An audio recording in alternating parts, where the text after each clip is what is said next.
नमस्कार दोस्तों, स्वागत है आपका आपके YouTube channel keep it simple में। आज का हमारा टॉपिक है ट्रांजैक्शन।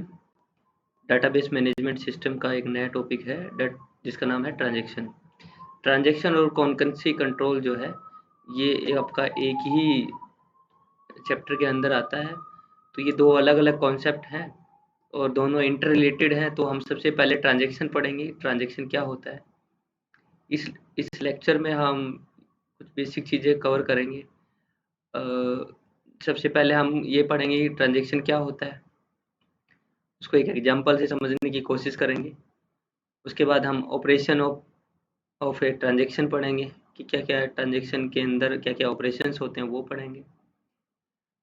नेक्स्ट हम कवर करेंगे कि एक ट्रांज़ैक्शन की क्या-क्या प्रॉपर्टियाँ होती हैं, वो हम कवर करेंगे। सबसे लास्ट में हम कवर करेंगे कि स्टेट ऑफ ए ट्रांज़ैक्शन क्या-क्या हो सकती है, कि ट्रांज़ैक्शन की क्या-क्या स्टेट्स हैं, जिनके थ्रू एक ट्रांज़ैक्शन पास होती है या कवर करती है। ठीक है। ट्रांजैक्शन जो टॉपिक है आपका गेट और यूजीसी नेट दोनों ही एंट्रेंस में आपका यहाँ से एक क्वेश्चन ज़रूर बनता है। तो इस वीडियो के लास्ट तक ज़रूर बने रहिए हमारे साथ। आपका कॉन्सेप्ट अच्छे से क्लियर करने की कोशिश करेंगे हम। तो चलिए शुरू करते हैं। ट्रांजैक्शन ट्रांजैक्शन इसको पढ़ने की कोशिश करते हैं और फिर इसको वन बाय वन इसको समझेंगे कि क्या है। Transaction is a collection of operations that form a single logical unit of work. कोई भी single logical unit of work होगा, वो किसी ना किसी कलेक्शन ऑफ ऑपरेशन से आपका परफॉर्म हुआ होगा और इसको आपका हम एक ट्रांजैक्शन बोलते हैं। कहने का मतलब ये है कि कोई भी आपका एक लॉजिकल वर्क, कोई भी एक काम जिसमें सेट ऑफ इंस्ट्रक्शन या सेट ऑफ स्टेटमेंट्स आपकी रही होंगी, उन set of line of code को एग्जीक्यूशन होने के बाद वो लॉजिकल वर्क कंप्यूटर कंप्लीट कर पाया होगा, तो उसको हम एक ट्रांजैक्शन बोलते हैं। अब इसको थोड़ा-सा सिंपल और सरल भाषा में समझेंगे एक एग्जांपल से, ताकि हमारा जो कॉन्सेप्ट है और अच्छे से क्लियर हो जाए कि क्या है। सपोज़ करो if you have to transfer money from account A to account B.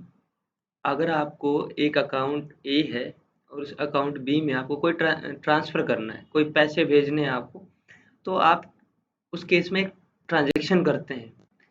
तो कंप्यूटर उस ट्रांज़ैक्शन को एक single logical unit of work मानता है और उसमें कुछ सेट ऑफ ऑपरेशंस या कलेक्शन ऑफ ऑपरेशन परफॉर्म करता है और वो ऑपरेशंस क्या-क्या होंगे, उन्हीं को आप उनके क्युमुलेटिव एफर्ट्स को हम एक ट्रांज़ैक्शन बोलते हैं।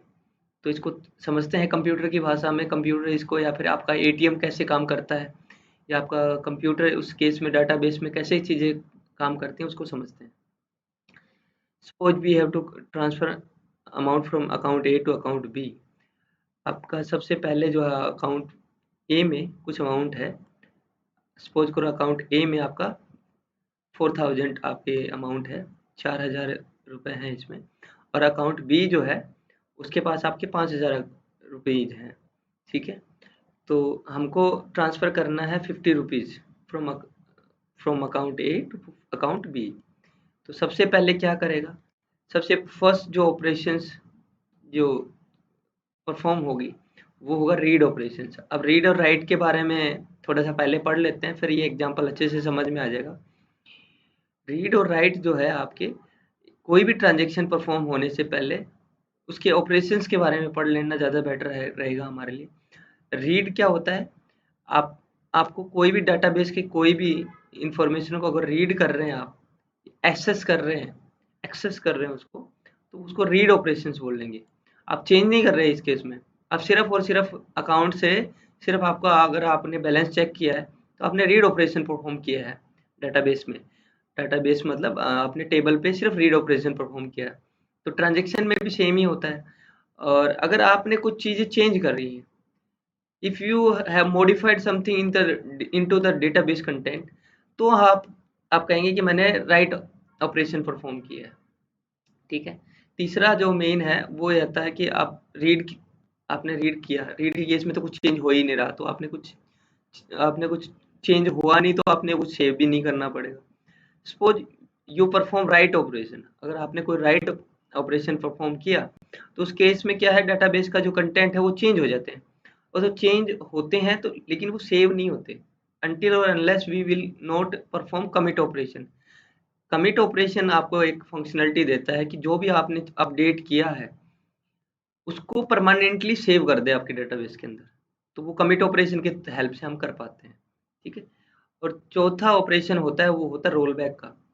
रोल बैक जो है आपको फंक्शनलिटी देता है कि सपोज करो आपसे कोई गलत काम हो गया, गलत ट्रांजेक्शन परफॉर्म हो गई, रॉन्ग अकाउंट में आपने मनी ट्रांसफर कर दी, तो आपको क्या करना है, रिवर्ट करनी है आपकी ट्रांजेक्शन को, अनचेंज करना है, अनडू करना है। ठीक है। तो अनडू का ऑप्शन जो है आपको जो है वो देता है roll back function, roll back operation sorry. तो ये 4 बेसिक ऑपरेशन होते हैं एक ट्रांजेक्शन में, read, right, commit and roll back. ये 4 ऑपरेशंस आप परफॉर्म कर सकते हैं किसी भी ट्रांजेक्शन के अंदर। तो अब दोबारा से हम एग्जांपल पे आ जाते हैं, इससे समझते हैं कि कैसे क्या होगा। सबसे पहले आपने अकाउंट ए से अगर अकाउंट बी में आपको अमाउंट ट्रांसफ़र करनी है, तो आप सबसे पहले तो आप अकाउंट ए को रीड करेंगे, अकाउंट ए के जो बैलेंस है उसको रीड करेंगे। तो आपने रीड किया, रीड अकाउंट ए आपने रीड कर लिया। इस टाइम तक आपका जो है डेटा जो है आपका रैम के अंदर है, आपकी आपके डेटाबेस के अंदर नहीं गया है। ये जो ऑपरेशंस हो रहे हैं ये सारे आपके ट्रांजैक्शन के ये सिर्फ रैम में होते हैं, आपके डेटाबेस में कमिट नहीं किया है इस टाइम। सिर्फ रीड किया आपने, डाटा को रीड किया अकाउंट ए के, फिर आपने एक अर्थमेटिक ऑपरेशन परफॉर्म किया कि आपने ए में से, ए जो अकाउंट था उसमें से आपने 50 रुपीज़ घटा दिए, 50 रुपीज़ आपको ट्रांसफ़र करना था account A to account B, तो ए में से आपने 50 रुपये घटाए। अब आपको नेक्स्ट आपको करना है, आपने राइट करना है, और इस केस में आपको प्लस करने हैं 50 रुपीज़। ठीक है। आपको सॉरी, आपने राइट किया, अ, आपने राइट किया ए को। ए को क्यों राइट करेंगे इस केस में?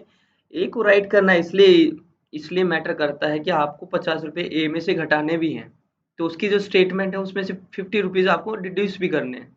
ठीक है। देन आप क्या करेंगे, आप रीड करेंगे बी के अकाउंट बैलेंस को, बी के अकाउंट बैलेंस को आपने रीड किया और बी के अकाउंट में आपने 50 रुपीज़ प्लस कर दिया। आपने नेक्स्ट अर्थमेटिक ऑपरेशन परफॉर्म किया जो कि 50 रुपीज़ का इंक्रीमेंट किया बी के अकाउंट में। अब आपको क्या करना है, आपने जो अकाउंट बी में आपने 50 रुपीज़ जो ऐड किए हैं उनको राइट भी करना पड़ेगा बी के अकाउंट में। ये तो सिर्फ आपने ऑपरेशंस परफॉर्म किया आपके रैम के अंदर, लेकिन आपको फाइनली जो जो चीज़ें करनी है वो तो आपको डेटाबेस के अंदर करनी है, टेबल के अंदर करनी है। तो आपने राइट किया और सबसे लास्ट में आपने कमिट किया। ये जो पूरी ट्रांजेक्शन थी, जब तक आप कमिट नहीं करेंगे तब तक आपने जो भी चेंजेस करे हैं, रीड के किए हैं, राइट के करे हैं, वो आपके परमानेंटली स्टोर नहीं होंगे जब तक आप कमिट नहीं करेंगे। जैसे ही आपने कमिट किया, आपके जो अकाउंट की स्टेटमेंट थी वो अब चेंज हो जाएगी। आपके ए का जो अकाउंट था उसमें से 50 रुपीज़ माइनस होके ए के अकाउंट शो करेगा आपको, और बी के अकाउंट में जो आपकी अमाउंट थी उसमें 50 रुपीज़ आपके ऐड हो जाएंगे। ठीक है। समझ पा रहे हैं मैं क्या कह रहा हूँ? तो ये होती है आपकी एक बेसिक ट्रांजेक्शन। जो हम डेली लाइफ में करते हैं ट्रांजेक्शन कुछ ऐसा ही, सेम ही चीज़ है। कंप्यूटर को उसको उसकी टर्म्स में समझाना, उसको परफॉर्म करना पड़ता है, तो उसको हम वन बाय वन हम उसको इंस्ट्रक्ट करते हैं, उसको सेट ऑफ ऑपरेशंस बताते हैं ताकि वो एक ट्रांजेक्शन को परफॉर्म कर पाए। ठीक है। अब इससे आगे बढ़ते हैं। अब बात आती है acid property of a transaction. अब acid property of a transaction के बारे में पढ़ेंगे कि क्या क्या होता है। एक ट्रांजेक्शन की को सक्सेसफुली परफॉर्म करने के लिए हमको कुछ बेसिक प्रॉपर्टियां होनी चाहिए कि हर एक ट्रांजेक्शन को वो आपको फुलफिल करनी पड़ेंगी, तभी हम कह पाएंगे कि वो ट्रांजेक्शन जो है सक्सेसफुल रही है। ठीक है। उसमें से सबसे पहले हम इसको एसिड प्रॉपर्टी बोलते हैं। एसिड में जो ए आपका स्टैंड करता है वो होता है एटोमिसिटी। ठीक है। अब ये क्या होता है, क्यों करते हैं, इसको वन बाय वन हम डिस्कस करेंगे एक एक करके। सी स्टैंड फॉर कंसिस्टेंसी। ये कंसिस्टेंसी के लिए आपका स्टैंड करता है कि एक प्रॉपर्टी रहती है ट्रांजेक्शन की, कंसिस्टेंट भी होना चाहिए हमारा ट्रांजेक्शन। थर्ड वन जो होता है आपका, वो होता है आपकी isolation, it stand for isolation, ठीक है, isolate. And fourth one is durability, D stand for durability, ठीक है, ये आपका ड्यूरेबिलिटी होता है, ठीक है, आप समझ रहे होंगे अच्छे से, ठीक है। तो अब ये कौन करता है, क्यों होती हैं, और इनका क्या बेनिफिट रहता है, उनको हम एक-एक करके डिस्कस करेंगे। ये जो मैंने बेसिक जो 4 चीज़ें लिखी हैं, इनको मैं एक बार फिर से बताऊँगा आपको कि किसकी किसकी ड्यूटी होती है एटॉमिसिटी को अश्योर करने का, और किसको ड्यूटी होती है कि कंसिस्टेंसी को देखे, चेक करे, आइसोलेशन को कौन चेक करता है और ड्यूरेबिलिटी को कौन चेक करता है, ये हम आगे भी पढ़ेंगे इसको। इसीलिए हम थोड़ा इम्पोर्टेंट है गेट पॉइंट ऑफ व्यू से भी और नेट पॉइंट ऑफ व्यू से, यहाँ से एक क्वेश्चन डायरेक्टली बन जाता है, तो इसलिए मैंने इसको दोबारा से हाईलाइटेड वे में लिखा हुआ। अब बात आती है एटॉमिसिटी की। एटॉमिसिटी हमारा कहता है, एटॉमिसिटी जो प्रॉपर्टी है वो ये हमारा कहता है कि the entire transaction take place at once or does not happen at all। या तो आपका ट्रांजेक्शन होगा, कंप्लीट होगा, या फिर होगा ही नहीं। इसको हम कहेंगे इसमें कोई भी नो मिडवे, कोई भी बीच का रास्ता है ही नहीं इसके अंदर, या तो होगा आपका या बिल्कुल नहीं होगा। तो एटॉमिसिटी आपकी प्रॉपर्टी फुलफिल हो रही कि नहीं हो रही, ये हमारा, इसको चेक कौन करेगा, इसको ट्रांजेक्शन मैनेजर जो होता है वो डिसाइड करता है कि मेरी जो है ट्रांजेक्शन में एटॉमिसिटी की प्रॉपर्टी है या नहीं है, वो उसकी रिस्पॉन्सिबिलिटी है, ट्रांजेक्शन मैनेजर जो है वो चेक करता है। और इसको हम ऑल और नन रूल्स भी बोल सकते हैं, या तो ट्रांजेक्शन पूरी हुई होगी या फिर बिल्कुल नहीं हुई होगी, ठीक है। इसको एक एग्जांपल से समझने की कोशिश करते हैं कि क्या है। सपोज करो हमको एक अकाउंट है ए, उसमें अमाउंट है 700, और अकाउंट बी है, उसमें अमाउंट है 300, ठीक है। हमको अकाउंट ए से अकाउंट बी में 300 रुपीज़ ट्रांसफ़र करने हैं। तो ये हमारे एक बेसिक जो हम एटीएम से भी कर सकते हैं, हम आजकल तो डिजिटल पेमेंट के मोड आ गए, तो उससे भी कर सकते हैं, तो वो हमको करना है। तो कंप्यूटर इसको कैसे समझेगा, कंप्यूटर के लिए एक ट्रांजेक्शन है, ठीक है, यहाँ पे दोनों को अलग-अलग लिखा है, ए को एक टर्म में, एक एक लेफ्ट साइड में लिखा है मैंने, बी की स्टेटमेंट्स को राइट साइड में लिखा है, ठीक है। सबसे पहले रीड ऑपरेशंस परफॉर्म हुआ। रीड ऑपरेशन सिर्फ आपका डेटा को रीड करेगा, ए अकाउंट में जितनी अमाउंट है उसको रीड करा, यहाँ पे 700, ए की वैल्यू जो है 700 है, ए में से आपने डिड्यूस कर दिया 300 रुपीज़, 300 रुपये जो आपने इसमें घटा दिए हैं, और फिर आपने राइट किया ए को। अब राइट करेंगे तो राइट के बाद हम एक चीज़ यहाँ पे हम और भूल गए, यहाँ पे कमिट भी आएगा आपका। जब तक आप कमिट नहीं करेंगे, दोनों ही साइड कहें, या फिर जब तक आपका यहाँ पे कमिट हम नहीं कर देंगे, तो ये ट्रांजेक्शन सक्सेसफुली नहीं हो पाएगा, क्योंकि अपडेट जो चेंज आया वो आपका कमिट नहीं हो पाएगा, डेटाबेस में रिफ्लेक्ट नहीं हो पाएगा, ठीक है। तो यहाँ पे हमने डिड्यूस किया, एट द सेम टाइम जैसे ही ए को रीड किया, हमने बी को भी रीड किया, और बी के जो अरिथमेटिक ऑपरेशंस हमने परफॉर्म किया, बी के अकाउंट की जो स्टेटमेंट थी उसमें से हमने 300 रुपये ऐड कर दिए, ठीक है। राइट किया, मेमोरी में राइट किया, टेबल में राइट किया और कमिट किया। जैसे ही कमिट करेंगे वो परमानेंटली स्टोर हो गया। After completion of the transaction, the value of A will be 400 and the value of B will be 600, ठीक है। तो ये आपकी चेंज हो चुकी होगी, क्योंकि 700 minus 300 is 400 and 300 plus 300 is 600, ठीक है। तो एटॉमिसिटी ये बोलता है कि या तो आपका ट्रांजेक्शन पूरा होगा या फिर बिल्कुल भी नहीं होगा, ठीक है। इसको अश्योर करने का मेन किसकी जिम्मेदारी बनती है, वो ट्रांजेक्शन मैनेजर की बनती है, ठीक है। अब बात आती है नेक्स्ट प्रॉपर्टी जो कि होती है कंसिस्टेंसी। कंसिस्टेंसी हमारा रेफर करती है करेक्टनेस ऑफ द डेटाबेस। अब करेक्टनेस ऑफ द डेटाबेस का मतलब क्या हुआ कि ऐसा नहीं होगा कि डेटाबेस में सपोज करो some amount of money will be transfer from account A to account B, तो दोनों का जो सम है वो हमेशा एक सेम रहेगा, before the transaction and after the transaction, वो करेक्ट रहेगी, तभी हम कह सकते हैं कि जो हमारी ट्रांजेक्शन है वो करेक्ट है रही। ऐसा नहीं हो सकता कि हमने अकाउंट ए से तो 20 रुपए घटाए, लेकिन अकाउंट बी में जो है आपके 50 रुपए ऐड हो गए, तो वो करेक्ट नहीं हुआ है। आपका जितना अमाउंट डिड्यूस होगा उतना ही ऐड होगा, तो जो ओवरऑल ट्रांजेक्शन का जो अमाउंट है वो आपका कांस्टेंट रहेगा। जैसा कि हम इसको एक एग्जांपल से समझने की कोशिश करते हैं।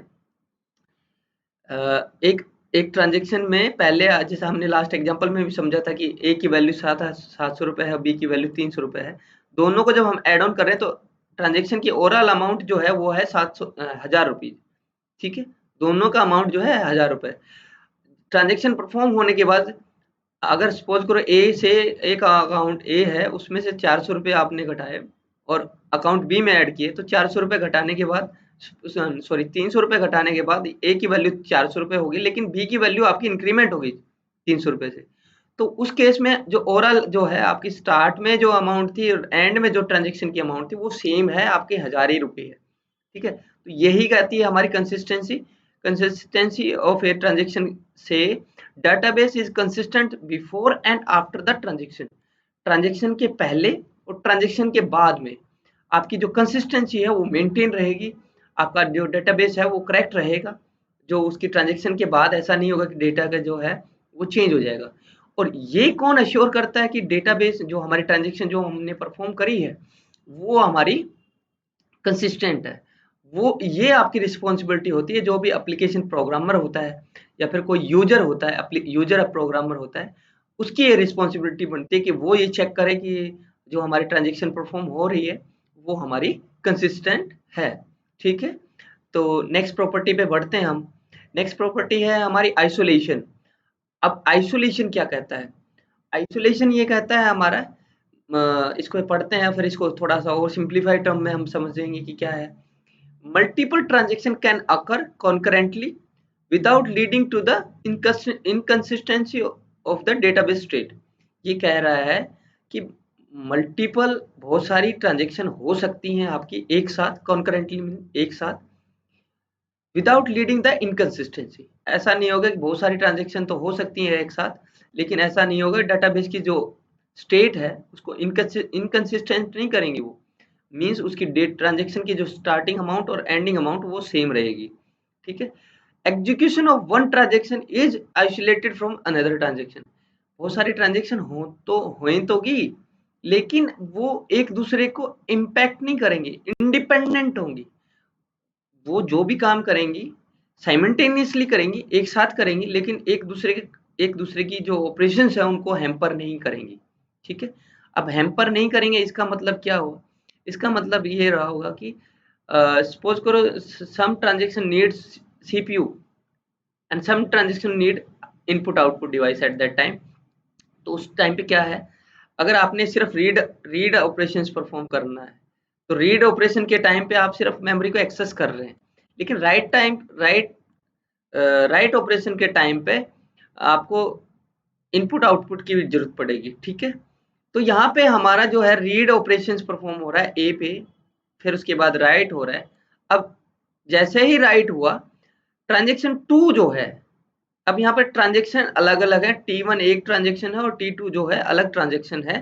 तो राइट करना चाहा ट्रांजेक्शन T1 ने राइट करना चाहा ए को, लेकिन उसी टाइम पे ट्रांजेक्शन 2 ने बोला कि नहीं मेरे को तो रीड करना है। तो जो सीपीयू जो काम कर रहा था उसको कॉन्टेक्स्ट स्विच करना पड़ेगा। अब उसको काम जो है ट्रांजेक्शन T1 पे ना करके ट्रांजेक्शन T2 पे करना पड़ेगा। ठीक है, तो वो कॉन्टेक्स्ट को स्विच कर लेगा। ठीक है, इसी तरह आपका जब ट्रांजेक्शन 2 जो है रीड बी कर रहा था, तो उसी टाइम पे रीड बी जो है इसकी भी डिमांड होगी ट्रांजेक्शन 1 की, तो अब यहाँ पे फिर से transaction T2 to T1 context switching होगा। ठीक है, तो आइसोलेशन आपका यही कहता है कि आपको जो है दो ट्रांजेक्शन जो होंगी वो आपका एक दूसरे के एक दूसरे से इंडिपेंडेंटली काम करेंगी कॉन्करेंट मैनर में। Concurrent means simultaneously. ठीक है, आगे बढ़ते हैं। नेक्स्ट प्रॉपर्टी आपकी आती है ड्यूरेबिलिटी। ड्यूरेबिलिटी क्या कहता है आपका? और एक चीज मैं बताना भूल गया आपको, ये क्वेश्चन जो है आपका बहुत ये जो है आइसोलेशन जो है आपका, आइसोलेशन रिस्पॉन्सिबिलिटी बनती है कॉन्करेंसी कंट्रोल मैनेजर, आपका इस चीज को मेंटेन करता है, देखता है।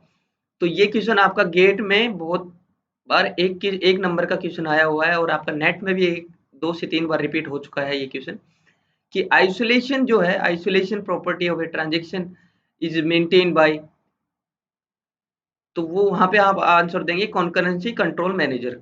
ठीक है, आगे बढ़ते हैं ड्यूरेबिलिटी। ड्यूरेबिलिटी जो है ये क्या कहता है आपका? All the update done by the transaction must become persistent and और कहें परमानेंट। ये कहता है कि ड्यूरेबिलिटी यही कहता है कि ऐसा नहीं कि आज वो अपडेट जो है, सपोज करो कोई ट्रांजेक्शन परफॉर्म करी आपने, कोई अमाउंट एक्स अमाउंट आपने अकाउंट ए से अकाउंट बी में आपने ट्रांसफर करी, आज तो वो अपडेट दिखा रहा है आपके दूसरे अकाउंट में रिफ्लेक्ट कर रहा है, दूसरे दिन नहीं दिखा रहा है। तो ऐसा नहीं हो सकता, ऐसा नहीं होना चाहिए। कंप्यूटर के टर्म्स में ये चीज़ें सही नहीं है। तो इसलिए ड्यूरेबिलिटी वो चीज़ हमको लिए हमारे लिए मेक श्योर करता है कि आपकी जो ट्रांजेक्शन है वो परसिस्टेंट है, परमानेंटली आपका उस चीज़ में वो रिफ्लेक्ट होएगी। तो ये आपका जो काम है, ये रिस्पॉन्सिबिलिटी आपकी रिकवरी मैनेजर जो होता है ट्रांजेक्शन में, उसकी जिम्मेदारी बनती है कि वो ड्यूरेबिलिटी को मेक श्योर करे। ठीक है, तो अब आगे बढ़ते हैं। नेक्स्ट टॉपिक जो है, नेक्स्ट कॉन्सेप्ट आपका आता है स्टेट ऑफ ए ट्रांजेक्शन। अब जब भी कोई एक ट्रांजेक्शन परफॉर्म होती है तो उसका एक बिगिनिंग पॉइंट होता है। बिगिनिंग पॉइंट मीन्स आपने ट्रांजेक्शन को स्टार्ट कर दिया। ठीक है, ट्रांजेक्शन को आपने एक्टिव स्टेट में कर दिया। एक्टिव स्टेट में करने के बाद आपने उस ट्रांजेक्शन की जितने भी लाइन ऑफ ऑपरेशंस हैं उनको वन बाय वन आपने परफॉर्म करना शुरू किया। जैसे ही आप परफॉर्म करेंगे, एक्टिव स्टेट में आके परफॉर्म करना शुरू करेंगे, आपने पार्शली कमिटेड एक स्टेज आएगी जहाँ पे आपका काम आधा हो चुका है, आधा आपने काम कमिट कर चुके हैं। लेकिन अगर आपका फेलियर हो जाता है, अगर आपका पार्शली कमिट होने के बाद, आधा काम होने के बाद आपका जो ट्रांजेक्शन जो है आपका फेल हो जाता है, तो वो अब सबसे पार्शली कमिट से आपका फेल की तरफ जाएगा, फेल स्टेट पे जाएगा, फेल स्टेट से वो अबॉर्टेड पे जाएगा, अबॉर्टेड का मतलब वो रुक जाएगा और आपकी ट्रांजेक्शन रुक जाएगी और एंड स्टेट पे जाके आपका क्लोज हो जाएगा। ठीक है, अगर आपका जो ट्रांजेक्शन है आपने स्टार्ट किया, एक्स अमाउंट आपने अकाउंट ए से अकाउंट बी में आपने ट्रांसफर करा और आपका जो आपने रीड किया, रीड करने के बाद ए में से डिड्यूस किया, डिड्यूस करने के बाद आपने उसको राइट किया ए को, फिर आपने बी को रीड किया, बी में अर्थमेटिक ऑपरेशंस आपने 50 या एक्स अमाउंट जो भी आप कर रहा होगा वो आपने ऐड किया, राइट किया, और अगर आपने कमिट ऑपरेशन परफॉर्म कर दिया तो आपका जो है पार्शली कमिट से आपकी जो जो आप ट्रांजेक्शन जो है आप कमिट स्टेट में है। कमिट स्टेट में आने के बाद आपका जो भी अपडेट है वो आपका परमानेंटली स्टोर हो गया आपके हार्ड डिस्क में, या ये बोल लें कि आपके डेटाबेस में। तो उसके बाद आपकी जो भी स्टेटमेंट है वो आपकी एंड हो जाएगी, आपकी कंप्लीट हो जाएगी। तो ये कुछ बेसिक चीज़ें थी एक ट्रांजेक्शन के बारे में। अभी इसी प्लेलिस्ट के दौरान हम सबसे पहले थ्योरी पार्ट कवर करेंगे गेट और नेट के पॉइंट ऑफ व्यू से, फिर हम वन बाय वन इसके न्यूमेरिकल पार्ट को भी हम डिस्कस करेंगे वन बाय वन। इस पूरे वीडियो में हमने पढ़ा कि ट्रांजेक्शन क्या होता है, ट्रांजेक्शन क्या होता है आपका, क्या ऑपरेशंस होती हैं ट्रांजेक्शन के अंदर, क्या एसिड प्रॉपर्टियां हैं, acid 4 atomicity, consistency, isolation and durability. तो इनको हमने वन बाय वन समझने की कोशिश करी और उसके बाद हमने एक ट्रांजेक्शन के अंदर क्या क्या स्टेट रहती हैं उनको डिस्कस किया। तो अभी इस वीडियो में सिर्फ इतना ही। आगे फर्दर वीडियो में हम ट्रांजेक्शन के फर्दर कॉन्सेप्ट लेके आएंगे, उसके बाद हम कॉन्करेंसी कंट्रोल को भी डिस्कस करेंगे। तो तब तक के लिए आपके लिए धन्यवाद।